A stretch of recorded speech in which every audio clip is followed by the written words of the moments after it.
People say widows are the most pitiable creatures on earth, but they forget to mention that sometimes a husband's death is not the tragedy. It is merely the curtain tearing open to expose a stage of clowns. I drove to that secluded lake cabin expecting to pack away grief, yet inside the wall safe sat a brutal script orchestrated for 5 years. The co-star was the very woman currently sobbing the loudest in the front row of his funeral. My name is Meredith.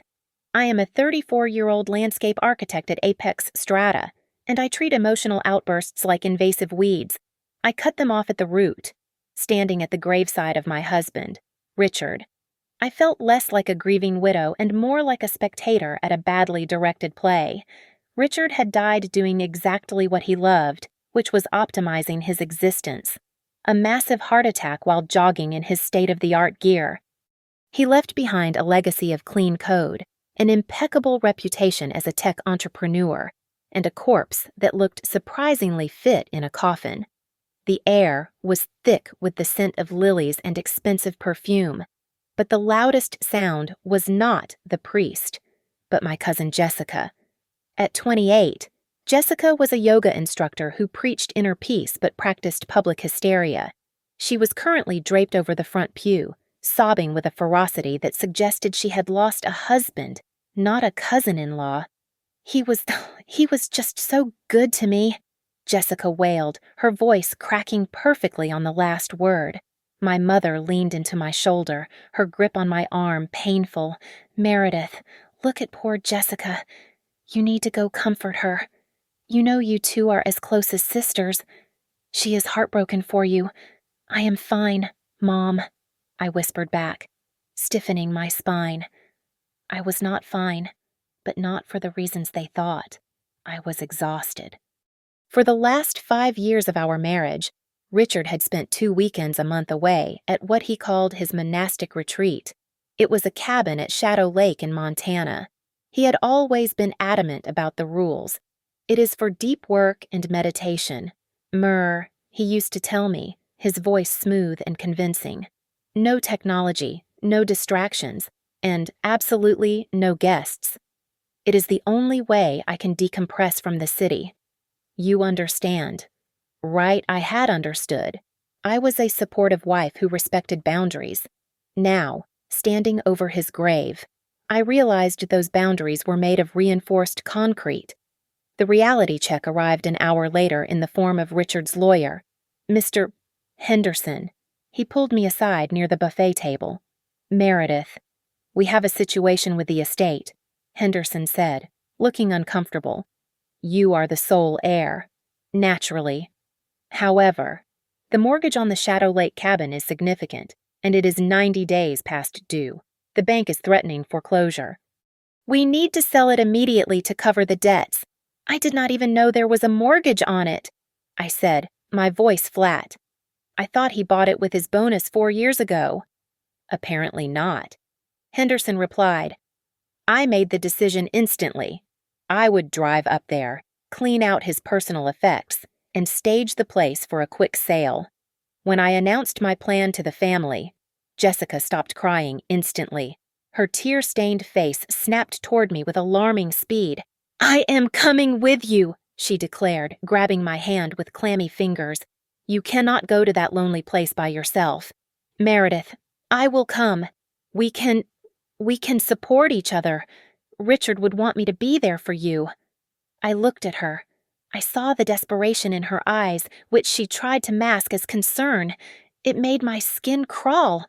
No, I said, pulling my hand away. I need to do this alone. Jessica, it is just a quick trip to sign papers and clear out some old clothes.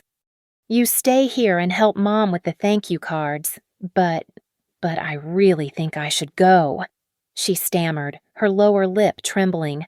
I need closure, too. Goodbye, Jessica, I said. I walked to my car without looking back. As I merged onto the highway for the 6-hour drive north, a heavy knot formed in my stomach. It was not grief. It was the distinct cold sensation that I was driving into a storm that Richard had been brewing for half a decade.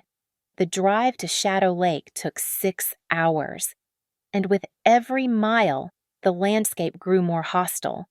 The familiar, orderly grid of the city dissolved into dense, suffocating forests that seemed to swallow the light.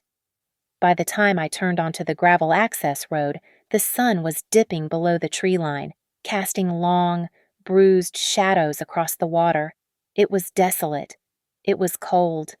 It was the kind of place where people went to disappear. Richard had always described his retreat as a humble cabin, a rustic shack where he chopped wood and read paperbacks by candlelight. I pulled my car up to the clearing and felt the breath leave my lungs. This was no shack. It was a sprawling, multi-level structure of glass and dark cedar, a modern fortress perched aggressively on the water's edge. Security cameras mounted on the eaves turned slowly, their red eyes tracking my arrival. I grabbed my bag and walked to the front door, my boots crunching loudly on the gravel. I punched the code into the digital lock, October 12th, our wedding date. The keypad flashed red. I tried again, slower this time. Red again. Unbelievable, I muttered, jamming my finger against the pad. You changed the code. I had to dig through my purse for the heavy brass backup key the lawyer had given me. It turned with a stiff grind, and the door swung open. Immediately, a scent hit me. It was not the smell of stale air or pine. It was vanilla. A heavy, cloying, sugary perfume that hung in the air like a fog. I stepped inside, and the sensory dissonance made me dizzy. At our home in the city, Richard was a militant minimalist. He hated clutter, insisted on stark white walls, and claimed comfort was the enemy of productivity. But this room was an explosion of excess. Deep velvet sofas, thick Persian rugs, and gold-accented fixtures filled the space. It looked like a set design for a movie about a billionaire with bad taste. I walked through the living room, my heart pounding a frantic rhythm against my ribs. I needed to see the bedroom. I needed to know. I pushed open the double doors to the master suite. The bed was unmade. I went straight to the closet and yanked the doors open. Rage, hot and blinding, flooded my vision. The closet was full. It was packed with rows of floral dresses, silk blouses, and tiny, expensive lingerie. I grabbed a hanger and checked the tag. Size 2. I am a size 6. You. You bastard, I whispered, my voice trembling in the empty room.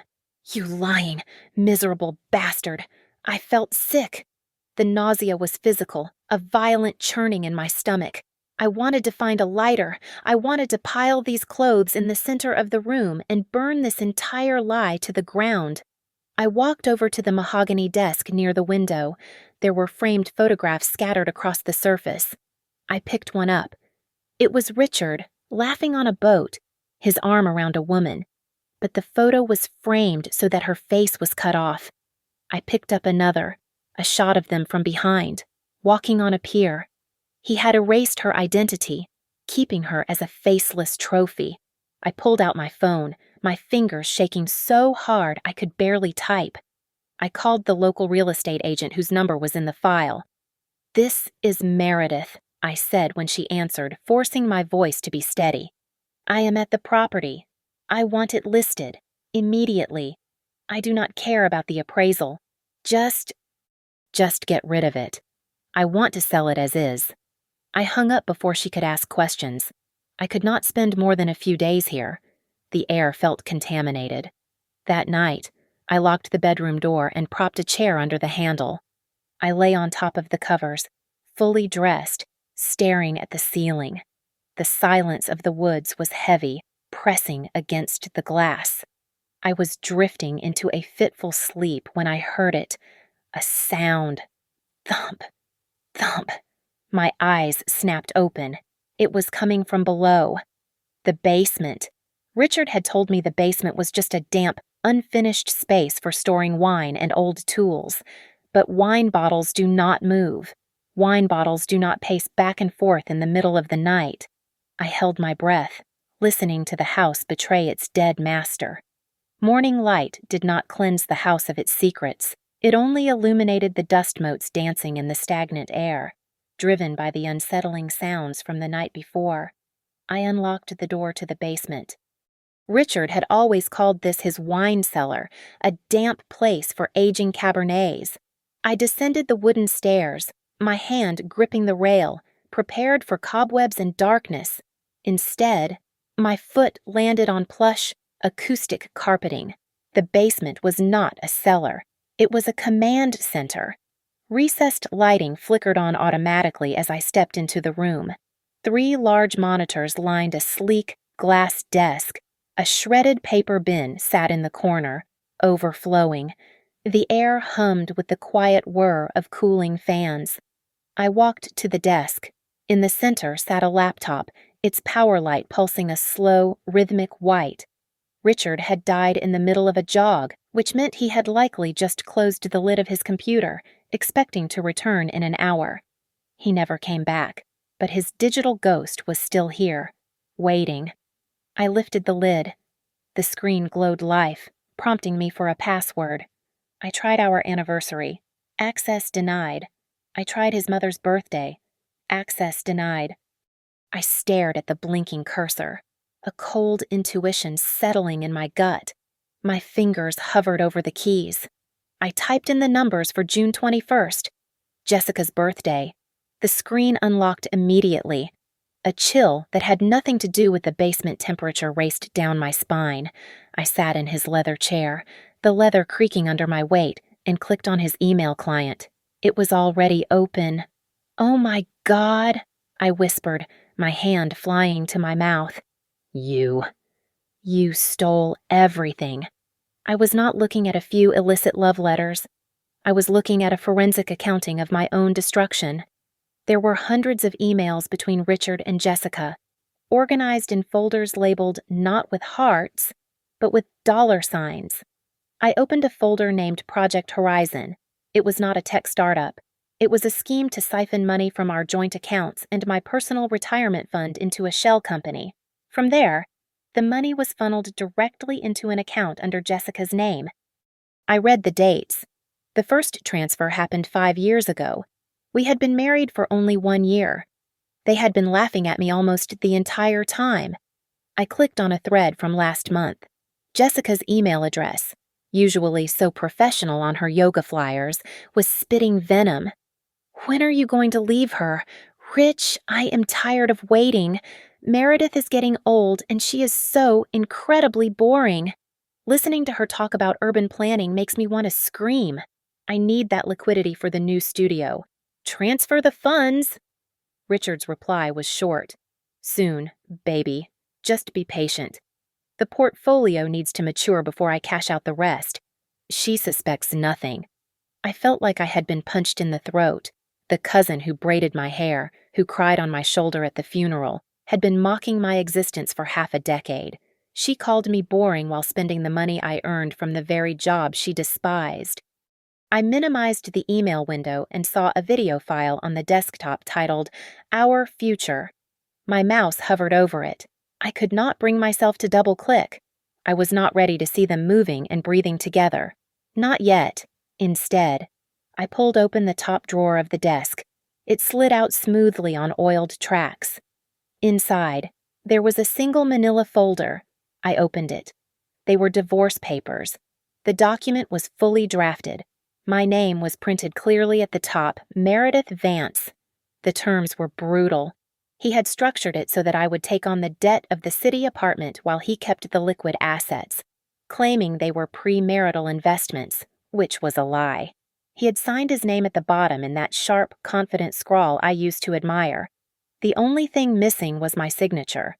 "You were never going to fix the cabin," I said to the empty room, my voice sounding foreign to my own ears. "You were preparing to discard me like trash." I sat there in the underground silence, surrounded by the glow of screens, holding the paper that proved my entire life was a fraud. The grief was gone. The shock was fading. In their place, something else was beginning to burn, hot and bright. I slid down the front of the mahogany desk until I hit the floor. the rough texture of the expensive carpet scratching my palms. The physical sensation of the betrayal was heavier than the grief I had felt at the funeral. Grief is a clean wound. It heals with time. But this was gangrene. It was a double betrayal that rotted every memory I held dear. I closed my eyes and the images came flooding back, distorted by this new, sickening lens. I remembered Thanksgiving dinner last year. Jessica had sat next to me, hugging me, telling me how lucky I was to have a man like Richard. I remembered her pouring me wine, her smile so bright and innocent. Now, my mind filled in the blanks while she was toasting to my happiness. Her foot was likely rubbing against Richard's calf under the table. While I was in the kitchen clearing plates, they were probably exchanging glances heavy with their dirty little secret. I scrambled up and grabbed the stack of bank statements I had printed. I looked at a charge from 3 months ago, $4,500 at a luxury boutique in Milan. Richard had told me it was a gift for a client's wife. I pulled out my phone and scrolled through Jessica's Instagram. There it was. A photo from 3 months ago, captioned, "Treating myself because I deserve it," featuring a brand new designer handbag. "You bought it," I whispered, my voice sounding like gravel. "I paid for the bag you used to carry your lies into my house." I wanted to scream. I wanted to smash the monitors and tear the curtains off the windows. But then, something snapped inside me. The weeping widow died in that basement, and the architect took over. I solve problems for a living. I deal with structural failures. And this marriage was a condemned building that needed to be demolished properly. I stood up and wiped my face. My hands were steady now. I plugged an external hard drive into the laptop. I did not just copy the emails. I mirrored the entire drive. Every photo, every financial document, every chat log. I took my phone and photographed the physical papers, the divorce draft, and the room itself. Then, I saw the cigar box on the shelf. Richard did not smoke cigars. I opened it. Inside sat a black smartphone, a burner. I powered it on. It was not password protected. It was full of voice messages, all from one number. I pressed play on the most recent one, dated the morning of his death. Jessica's voice filled the room, but it was not the sweet, sing-song voice she used with the family. It was sharp, shrill, and demanding. "Richard, stop stalling. You have to deal with that old hag this week. I am done waiting in the shadows. I want to be the mistress of the lake house by Christmas. If you do not serve her the papers, I will send the photos to her mother myself." I stared at the phone. The timestamp was 2 hours before he went for his run. 2 hours before his heart exploded. Richard did not die from a random medical event. He died because he was cornered, squeezed between his greed and his mistress's ultimatum. He ran that day to escape the mess he had made, and his heart gave out under the weight of his own duplicity. Suddenly, my own phone buzzed in my pocket, shattering the silence. The screen lit up Jessica. I stared at the name. My blood ran cold, then hot, then cold again. I took a deep breath, counting to 3, forcing my heart rate to slow down. I needed to be the actress now. I swiped answer. Meredith. "Oh, thank God you picked up." Jessica's voice came through the speaker, dripping with synthetic concern. "I have been so worried. Are you okay up there all alone? Is it terribly spooky?" I looked at the divorce papers on the desk. I looked at the burner phone in my hand. "I am fine, Jessica," I said, and I was terrified by how calm I sounded. "It is actually very peaceful. Have you found anything?" she asked. There was a micro pause before the question, a tiny hitch of anxiety that only a hunter would notice. "Just boring paperwork." I lied smoothly. "Tax returns. Old receipts. Richard really used this place to catch up on administrative work. It is dull. Honestly." "Oh," she said, and I could hear the air leave her lungs in a sigh of relief. "That is..." That is good. Well, do not work too hard. Remember, we are all here for you. I know. I said, my eyes fixing on the camera lens in the corner of the room. I know exactly where you are. Jessica. The moment I hung up with Jessica, the idea of selling the house vanished. Selling was a business transaction. What I needed was an execution. I looked around the room, which was built on lies and funded by my own stolen future, and I realized this was not a crime scene. It was a stage. I called Claire, my college roommate and a vicious divorce attorney. If I can prove he moved marital assets to her to prepare for a divorce he never filed, can I get it back? I asked. Absolutely, Claire said. It is called dissipation of assets. If you have the paper trail, we can claw back every cent. We can leave her bankrupt. Good, I said, but I do not just want her bankrupt. Claire, I want her exposed. I searched the desk one last time and found the final piece of ammunition under a stack of architectural digests. It was a hand-drawn floor plan. In the margin, in loopy cursive, someone had written Jessica and Richard's master suite. She had already planned how to remodel the house after they kicked me out. The audacity was breathtaking. I dialed Jessica again.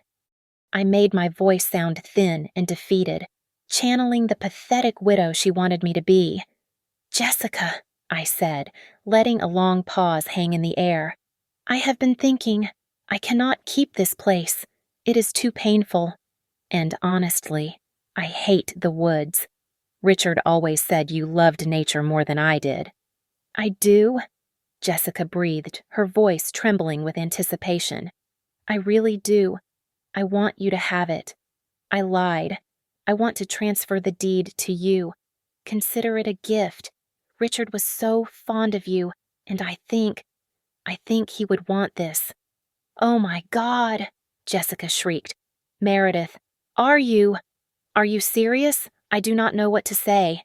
Just say you will come up this weekend, I said. Bring everyone. Mom, Aunt Linda, Uncle Bob. We can have a barbecue to celebrate his life, and I will hand over the keys. We will be there, she cried. We will be there first thing Saturday. She took the bait so easily it was almost insulting. The next day, I hired a private security firm from the nearest town. I paid them triple the standard rate for discretion and speed. By Friday afternoon, high-definition cameras and microphones were hidden in the smoke detectors, the bookshelves, and the light fixtures of the living and dining rooms. The feed was linked directly to a cloud server that only I could access. Then came the arts and crafts. I drove to a boutique in town and bought 3 high-end leather photo albums. I printed everything. I printed the emails where she called my mother a nagging old bat. I printed the bank transfer receipts showing my retirement funds moving into her account. And I printed the photos, the ones of them in bed, the ones of them mocking me.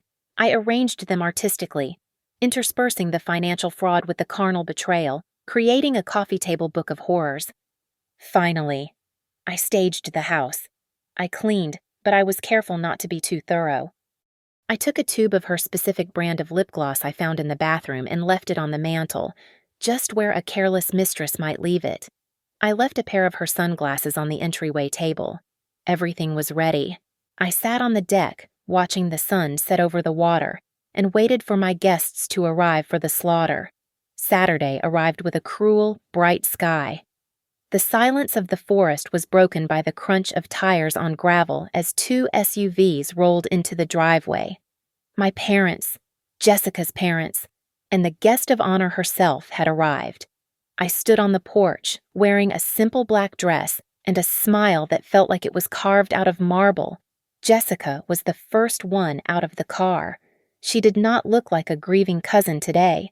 She wore a fitted cashmere sweater and designer boots, and she walked toward the house not as a guest, but as an appraiser. Her eyes darted instantly to the massive cedar beams and the expansive glass prow of the house. I saw the greed shimmer in her irises.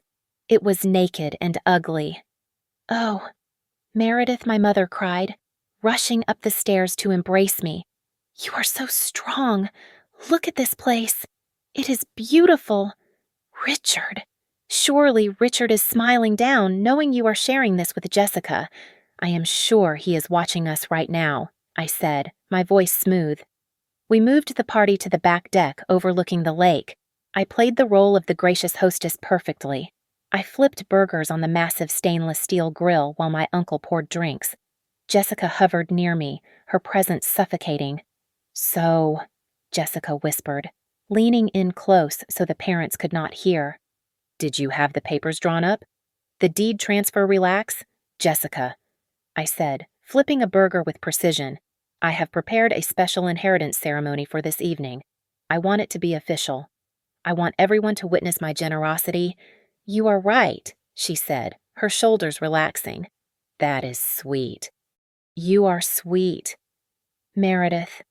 Later in the afternoon, while the parents were admiring the view of the dock, I noticed Jessica slip away. I followed her quietly, stopping just outside the master bedroom door. It was slightly ajar. Through the crack, I watched her. She was standing in front of the open closet, running her hand lovingly down the sleeve of a silk robe that hung there. She held the fabric to her cheek and closed her eyes, a smile of pure triumph curling her lips. She looked like a queen surveying her conquered kingdom. I walked back to the kitchen, my heart beating with a cold, rhythmic thud. I poured a glass of rich, dark Merlot for her. Then, I reached into my pocket and pulled out a small packet of mild laxatives I had crushed into a fine powder earlier. I dusted it into her wine and swirled it gently. It would not cause a scene, but it would ensure she was physically uncomfortable right around the time her world fell apart. It was petty, perhaps, but I wanted her to sweat. I carried the glass out to the deck. Here, I said, handing it to her. A toast to new beginnings. To us, Jessica said, clinking her glass against mine. She took a long, deep sip. Meredith, you really are a saint, Aunt Linda gushed from the patio table. Giving a property of this value to your cousin, most people would sell it for the cash. You truly value family above everything. I do. Aunt Linda, I said, watching Jessica drain her glass. I value the truth above everything. The sun began to dip below the tree line, painting the sky in shades of bruised purple and blood orange. The air grew chill. It was time. Why do we not move inside? I suggested, my voice projecting clearly over the wind. I have set up the living room. It is time for the ceremony. Jessica practically skipped into the house, her heels clicking on the hardwood. She sat right in the center of the plush velvet sofa, crossing her legs, looking every bit the lady of the manor waiting for her coronation. My parents and her parents settled into the armchairs, their faces full of expectant warmth. I stood by the fireplace. Above me, the 80-inch television screen was a black void, waiting to be filled. The heavy remote control felt like a weapon in my hand, but my grip did not shake. I looked at them, my parents, looking weary but supportive, Aunt Linda and Uncle Bob, beaming with pride at their daughter. And Jessica, she sat in the center of the beige velvet sofa, her hands folded in her lap, practically vibrating with greed. She looked like a child waiting for a birthday cake, unaware the icing was poisoned. If everyone could please settle down, I said, my voice adopting a tremulous quality that I knew would tug at their heartstrings. I have a few words before we sign the papers.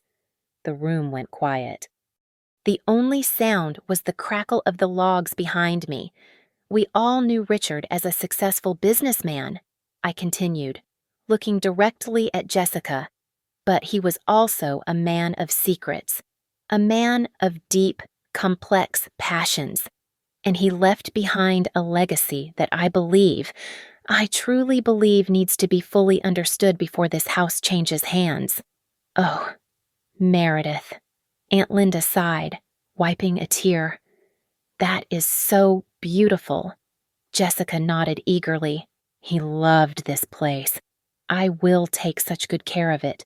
Meredith, I promise. I know you will. I said, But first, I want to show you a video. I found it on his computer. I think it perfectly captures the spirit of what happened within these walls." My father clapped his hands together softly. "What a wonderful idea. A tribute." I pointed the remote at the massive black screen. "Yes, a tribute." I pressed the play button. The screen did not show a montage of fishing trips or sunsets. It flared to life with the crisp, high-definition feed of a security camera. The timestamp in the corner read July 15th, exactly 3 months ago. The angle was wide, capturing the entire living room, the very room we were sitting in. On the screen, 2 figures tumbled onto the sofa. The resolution was 4K. There was no mistaking the faces. It was Richard and Jessica. They were tearing at each other's clothes with animalistic desperation. For a split second, the room did not understand. Then, the audio kicked in. The sound of wet, frantic kissing and heavy breathing filled the room, amplified by the expensive surround sound speakers Richard had been so proud of. "Oh, Richard, right there." The digital Jessica moaned, her voice echoing off the vaulted ceilings. The silence in the room was absolute, terrified, and heavy. It was broken only by the pornographic sounds coming from the television. Jessica froze. She did not breathe. She did not blink. The blood drained from her face so fast she looked like a wax figure. She stared at herself on the screen, her legs wrapped around my husband's waist, right where her mother was currently sitting. "Oh my God," Aunt Linda screamed, throwing her hands over her eyes. "Turn it off, turn it off." Uncle Bob sat with his mouth open, a soundless gasp trapped in his throat. My mother grabbed my father's arm, her nails digging into his jacket. I let it play for 10 more seconds. I waited until the on-screen Richard pushed the on-screen Jessica down hard against the cushions. Then, I pressed pause. The image froze on Jessica's face, eyes rolled back in ecstasy, mouth open. "Oops," I said, my voice devoid of any emotion. I offered a small, cold smile. "I am so sorry. Wrong file. That was personal." I clicked the remote again before anyone could speak. "This is the one I meant to show you." The screen changed. The sex tape was replaced by a stark, bright spreadsheet. I cycled through the slides I had prepared. "As you can see here," I said, using the laser pointer function on the remote to circle a row of red numbers. "This is the withdrawal from Mom and Dad's joint retirement fund. $50,000. Richard told you it was for a high-yield tech bond." I clicked to the next slide. "And here is the transfer receipt." It went directly into the J. Vance LLC business account. That is Jessica's yoga studio holding company. I looked at Uncle Bob, whose face was turning a dangerous shade of purple. And here, I clicked again, showing a credit card statement, "Are the renovation costs for this room, paid for by the equity loan Richard took out on my apartment without my knowledge. He stole from all of us to build a love nest for your daughter." I lowered the remote and looked at Jessica. She was trembling, her hands gripping the cushions of the sofa where she had betrayed me. "So?" I asked. "Who wants to see the rest?" Jessica sprang from the sofa as if the velvet cushions had suddenly turned into burning coals. Her face was flushed, her eyes wild and darting around the room, looking for an exit that did not exist. "That is not me," she screamed, pointing a shaking finger at the frozen image on the screen. That is computer-generated. It is a deep fake. Meredith made it. She is jealous. She is trying to frame me." I did not raise my voice. I did not need to. I simply reached into my tote bag and pulled out the heavy, leather-bound volume I had curated with such care. I dropped it onto the coffee table. It landed with a heavy, authoritative thud that silenced her screaming. "Is this a deepfake too?" I asked calmly. Or perhaps AI wrote these. Uncle Bob reached out, his hand trembling, and opened the book. It was not a photo album of memories.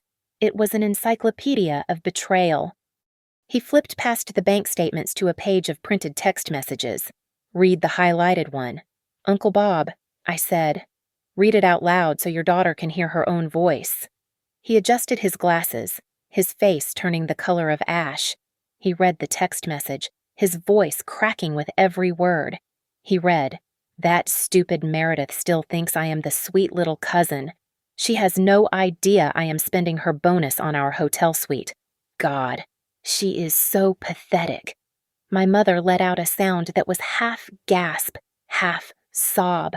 She collapsed back into her armchair, staring at Jessica as if she were looking at a monster that had just crawled out of the lake. "How could you?" my mother whispered. "She is your sister, Jessica."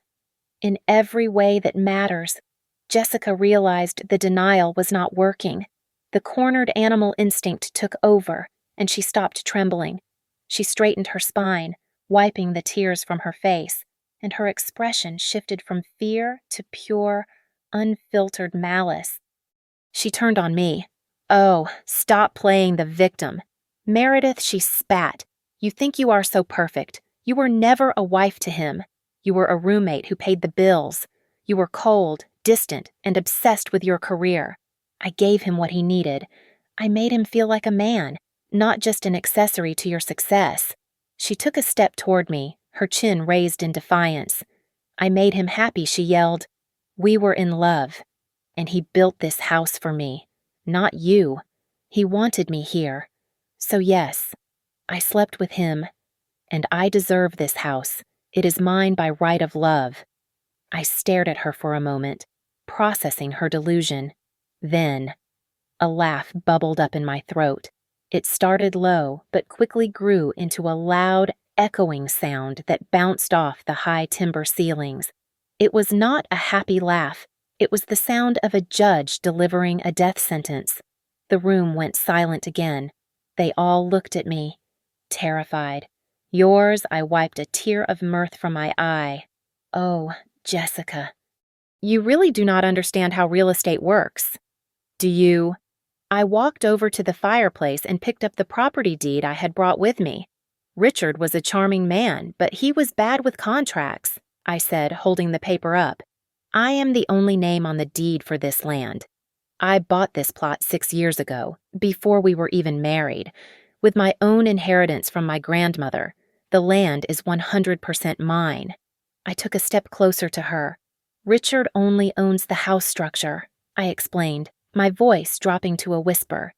"He took out a construction loan to build it, a loan that is now in default. Since the house sits on my land, I can evict the structure if I want to. But here is the best part." I pointed to the financial slides still glowing on the TV. "Since Richard is dead, the bank is coming for his estate to pay off that massive debt.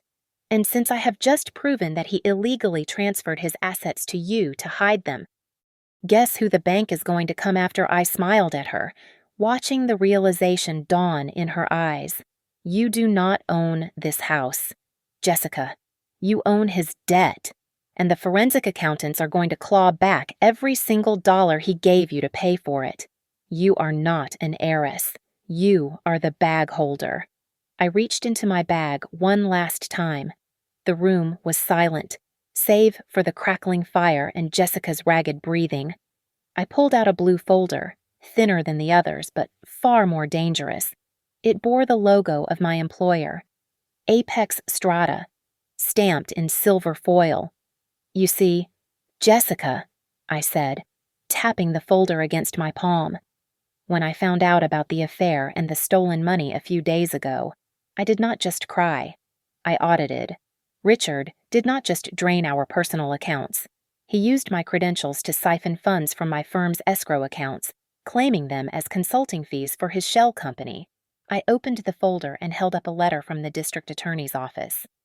"Apex Strata has formally filed charges for embezzlement and corporate fraud," I continued, my voice sharp as a guillotine blade.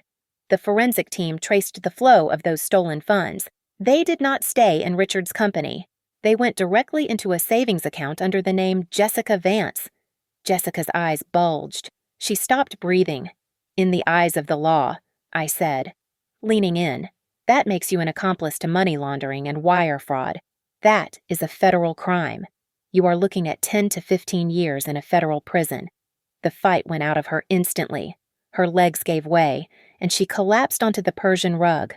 Right at my feet, she grabbed the hem of my dress, her knuckles white. No, no, please, she sobbed, her voice a high-pitched wail of terror. Meredith, please, I did not know. He told me it was his money. You cannot let them arrest me.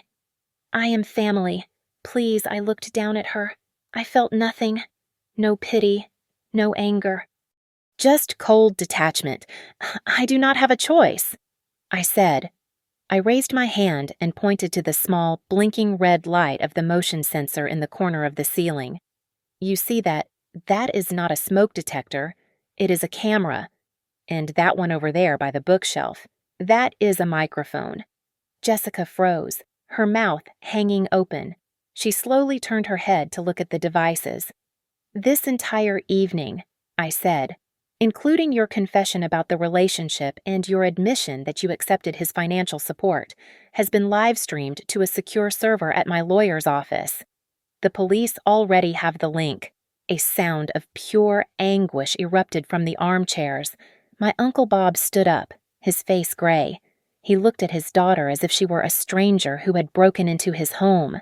You, Uncle Bob choked out, pointing a shaking finger at Jessica.